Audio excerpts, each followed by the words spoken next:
Hundreds on the streets of Norwich over President Trump's state visit. But does protesting make any difference?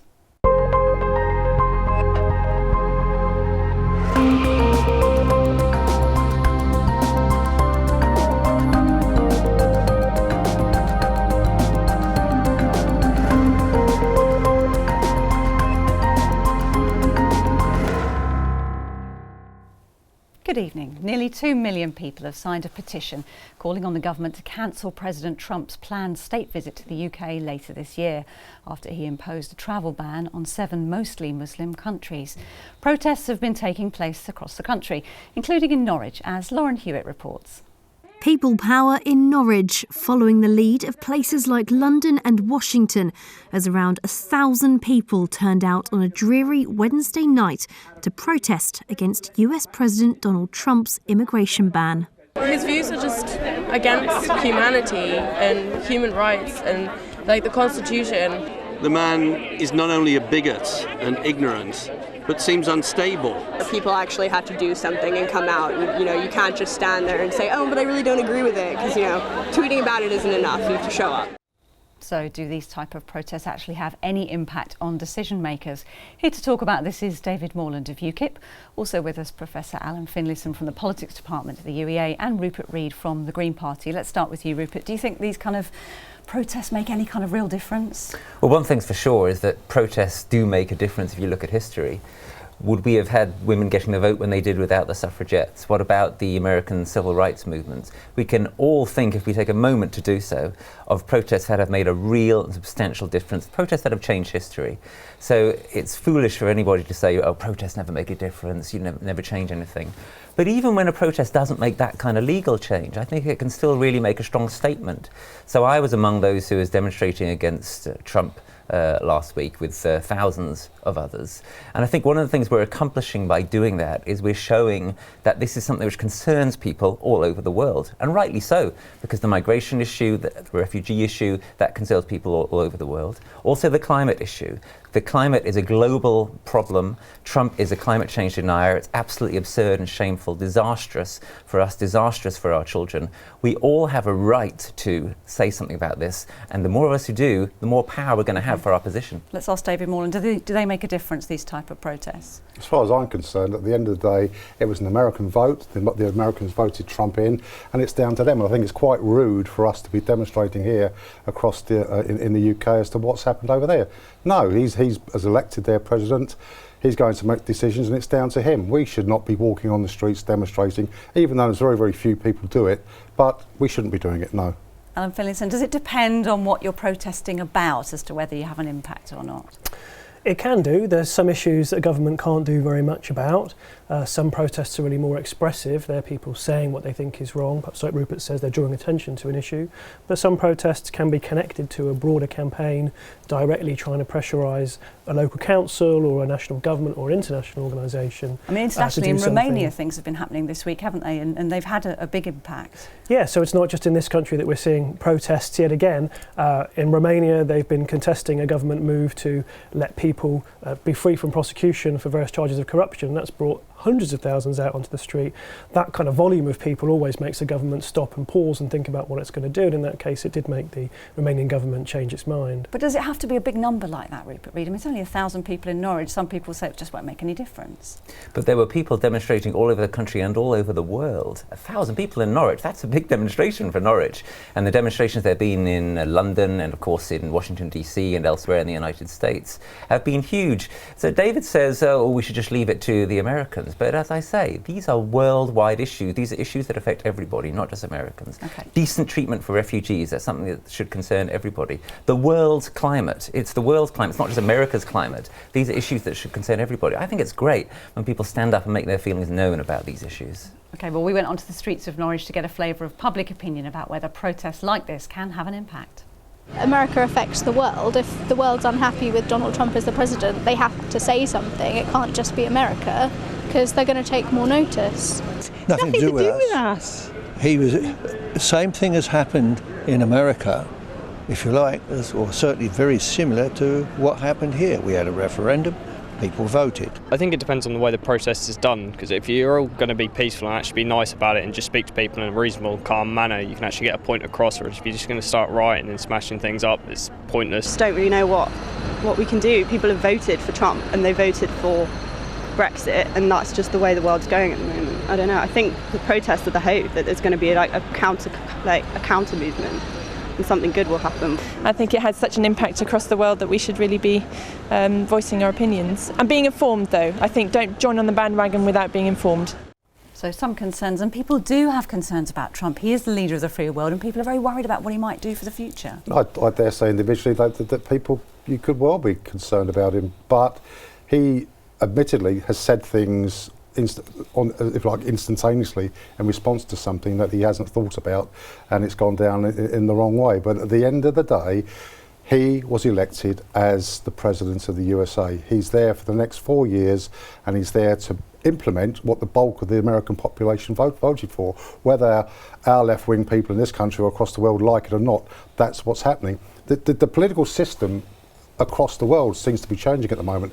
Nobody, or the bulk of the complainers here, don't like the fact that we won the Brexit vote, and they're all now jumping up and down and screaming about that. But the fact of the matter is, the bulk of the British population voted for us out, and we're going to go out. And if there isn't, I think we'll be in real trouble. You don't think that people can't carry on commenting about political events after someone's voted? I'm not saying you can't comment, but you can't change something that the electorate have actually voted for. I mean, let's say if we had But you did with Brexit, right? There was a vote and people carried on arguing about that, carried on making their case and changed the situation. That hadn't shut down. There was the Brexit vote went in favour of leave. So the Leave campaign but originally the vote went in favour of joining the common market. The way politics works is people make a vote. It went in, back in the day, with Heath, etc., we were told, the British people were lied to about this would happen, that would happen. It was a common market, not a common EU political system that we've been dragged into. Sure, so people get to carry on contesting something even after the vote. The British public now know what in the bulk what they voted for. They voted for back to get their sovereignty back, to take their laws back, to get their fishing grounds back, to control their immigration, and all the other bits and pieces that went with it. But some people didn't vote for that, did exactly. they? So some people, they should be allowed to protest. Some people didn't vote for Tony Blair back in the day. So, but we're going to jump up and down, and they got to keep on contesting that and saying that's wrong. You can complain. Yes, you can complain and say, well, we didn't get what we wanted, but you didn't win. Norwich didn't win last night against Wigan, did they? I mean, I jumped up and down the world. We've missed so many goals, but let's complain about it. No, they lost. Let's hear from Rupert. What do you make of it all? Well, just one specific point. David says that the bulk of the American people voted for Trump. Of course, that's false. Less people voted for Trump than Clinton, 3 million less. And then there's all the people who didn't vote. Trump has an incredibly weak mandate. And instead of being respectful of those who didn't vote for him or didn't vote at all, he's moving ahead in this brutal way with brutal policies on refugees, brutal policies on climate. I think people are doing absolutely the right thing when they say, actually, we're not up for this. We want to say no. And let's think about Trump coming to this country. Why did he have to be given a state visit? You don't have to give American presidents a state visit. Most American presidents don't get a state visit. I think it's really quite shameful that we have in this country a prime minister who's prepared to lay down the red carpet for this man who is, frankly, absolutely repugnant to the majority of British people. We'll talk a little bit about that after the break. But first, let's hear from our local MPs. We've been asking them what they think about the protests and about President Trump. We'll start with the North West Norfolk MP, Sir Henry Bellingham. We live in a democracy. I support protests. I support demonstrations. I think people have a right to do that. I think they are misguided. I think that they're futile, these demonstrations against Donald Trump. I don't approve of what Donald Trump has been saying. We don't share his values in this country. But America is our closest ally. He was democratically elected, and it's in our interest to have a very close, constructive, positive relationship with him. Well, my wife was out protesting against Donald Trump. And I guess had I been in Norwich, I would have been with her. He is unlike any previous president that I can think of. I mean, he is a transactional tradesman at the end of the day, and he is using social media in a way that no previous president has done. Henry Bellingham said the protests were futile. Do you accept that, Rupert Read? I think I've already indicated that I don't accept that at all. And I think that a lot of Henry Bellingham's constituents will not agree with him on that. I hope that they will use their judgment accordingly in the future. But something else that they could do is join the next protests. I'll tell you one thing, when Trump comes to visit here, assuming that visit does go ahead, there will be protests the likes of which we have never seen before. They will dwarf the protest that we had against George W. Bush when he came over, that I was part of a decade ago, because Trump's policies are going to affect the world, not just Americans, the world very badly. And people should stand up and say they're not prepared to have it. Does this show, Alan Finlayson, that the society is quite divided? You know, with between left and right now, we're becoming more divided as we see these kind of protests take off. So that's a really interesting question. It does feel like we're more divided than ever before. 48, 52, very close in the US, and really very difficult to find agreement between sides. In some respects we're not, it's just that we've had a period of some stability for a while, and we're going back to the kinds of demonstrations that marked politics in the 60s and in the 70s, that before that had marked politics in the 30s and the 20s. So in some respects society is always divided, it just comes out and expresses itself in different sorts of ways. But I think there is something slightly different at the moment, which is the incredible gulf of opinion and how it seems almost impossible to even get people having a conversation across different sides. The world views are so different and so divided, and that makes the situation a little bit different to what I think we've seen before. David Moreland, UKIP was sort of seen as a party of protest for a long time. Can you appreciate that people who are on the other side actually feel that they have a right to protest and they need to get their voice heard? Everybody's got a right to protest. I mean, if you look at the petition that was put up in trying to stop Donald Trump, I forget the numbers now, but if you look at statistics where the bulk of these protests came from, they came from places like Oxford, Cambridge, the UEA, and various other similar places across the UK. What are you saying about the UEA, David? Complaining, I'm saying nothing against the UEA. So why did you mention it? Because it's a fact. Yeah, it's a and fact. What's the relevance of the fact? Because that's the way that the people are in those particular areas. But across the bulk of this country, the bulk of the people across this country would say, Donald Trump is who he is, let him do what he's got to do. It's got nothing to do with us. OK, we can protest, we might not agree with everything he says, but he is their president. It's down to them. And with the Brexit vote, we have got huge followings. A lot of the people haven't got the time to be jumping up and down, running about protesting on this, protesting on that, but they believe that the Brexit vote is correct. And trying to draw Trump into that to say that Trump affects our Brexit vote is rubbish. OK, all right, stay with us after the break. We'll be talking more about President Trump and whether he should still come on a state visit to the UK.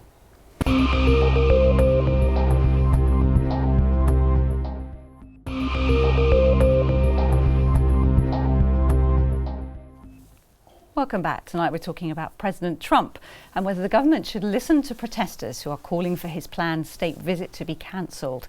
Theresa May has said the invitation has been issued and it still stands. But with widespread criticism for Trump and his policies, how should the British government respond? Let's hear from South Norfolk MP Richard Bacon.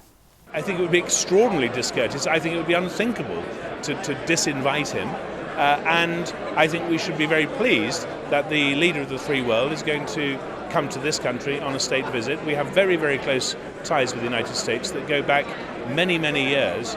I want to see those relations strengthened further and made still deeper. And I think a state visit to help that process is a very good thing.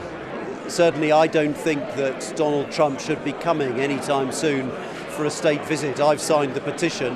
I don't think he would be welcome here. I certainly would not welcome him here. He's the elected President of the United States of America. He's the elected leader of the free world. Now, I wouldn't probably have voted for him, and I suspect the people campaigning wouldn't have, but that's not the point. The American people who are sovereign in their own country have elected him, and he deserves our respect. We need a good trade deal with America, and a state visit is one of our greatest privileges. And I think the key now is to make sure that we convert that into a trade deal that generates jobs and prosperity here in Norfolk. And I think then those people will realise a state visit is a small price to pay. George Freeman MP then. A state visit is a small price to pay. Rupert Read, what do you make of that? Well, I think all this talk of a trade deal with the US is very revealing. I think we're seeing now the true face of the Conservatives and UKIP, which is that they're desperate to do a deal on almost any terms with the United States.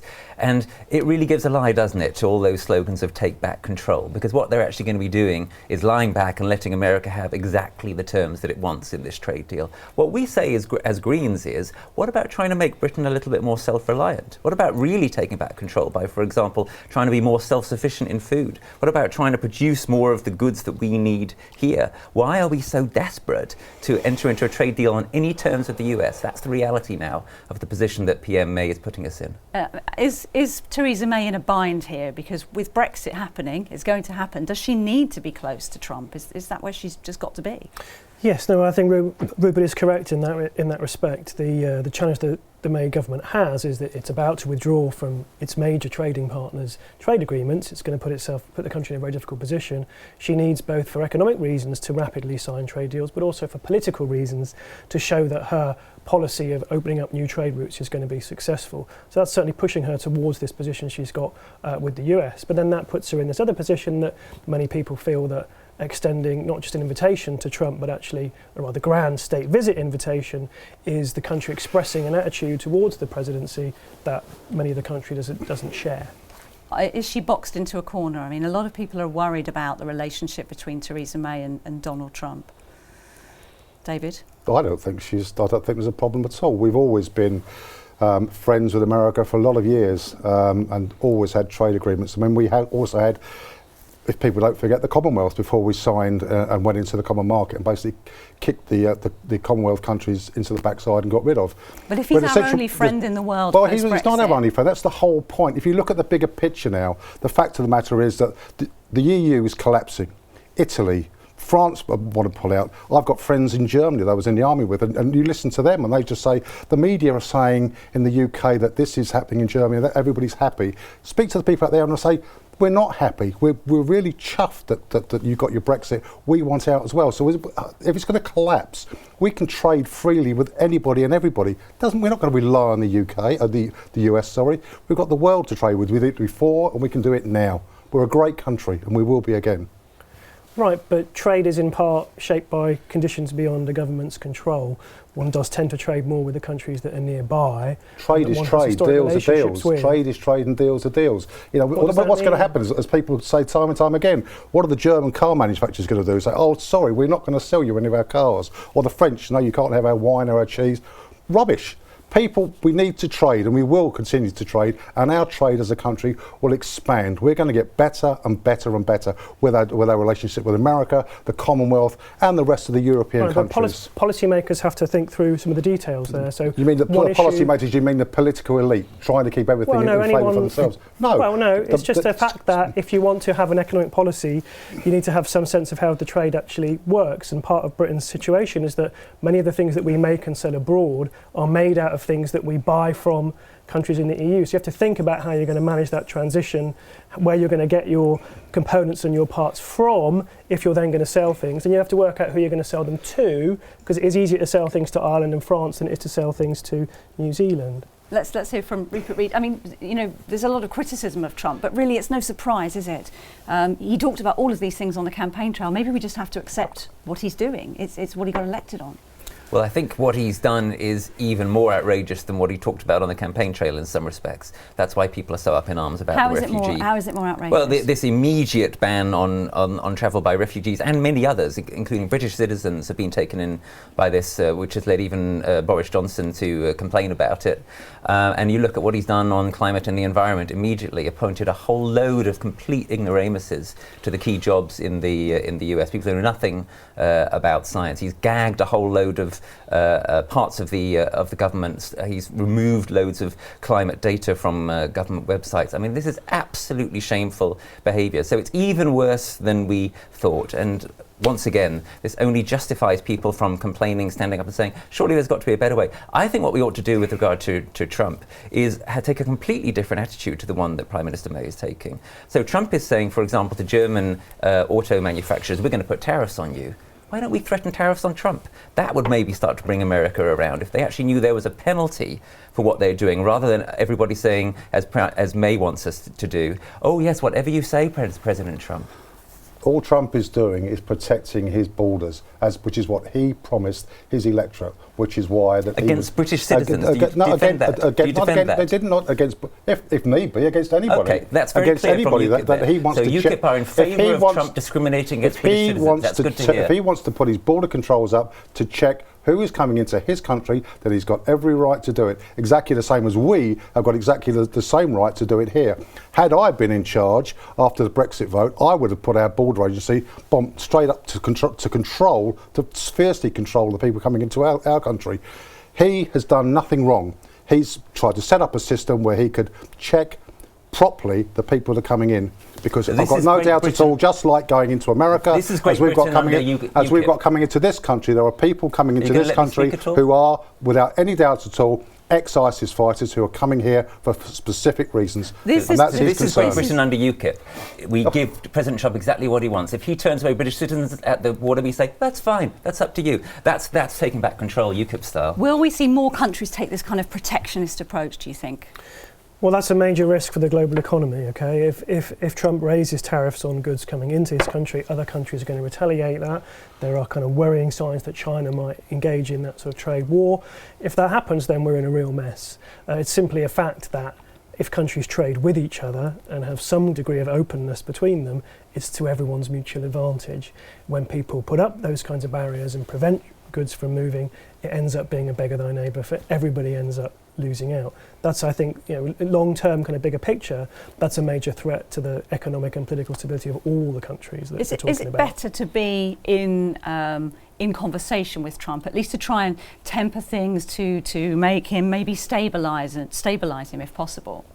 Well, look, if I were given the chance to speak to President Trump, I wouldn't refuse, but I would say what I think. And what I think is that what he's doing is making a whole series of mistakes. Now, the trouble we seem to have is that Britain is so desperate to do a deal with President Trump that we're not saying what we think to him.